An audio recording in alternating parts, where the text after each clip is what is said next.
древнее значение слова «жетом» Пол приходит к выводу, что изначально корень «жет» был связан с целью, движением к ней, развитием, интеллектом.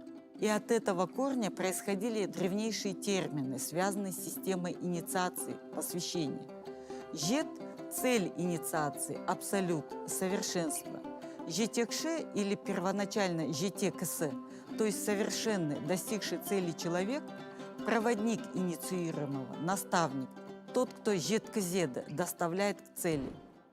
В современном языке жетекши – руководитель. Жетом или жетпекши – неофит, инициируемый, проходящий инициатические испытания. В современном казахском языке жетом – это сирота, но первоначально под этим словом имелся в виду подросток.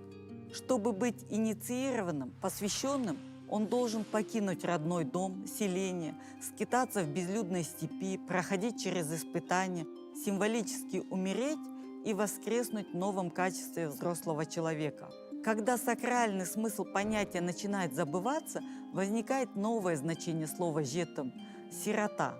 Кстати, в сказках сирота часто терпит лишения из-за злой мачехи Огеяна или отчима Огеяке. И это не случайно. В древнетюркском языке есть термин «öge» – наставник молодых воинов. То есть «öge» изначально тот, кто испытывает, наставник. В целом, по мнению Серикбола, система инициации в древности могла называться жетпек.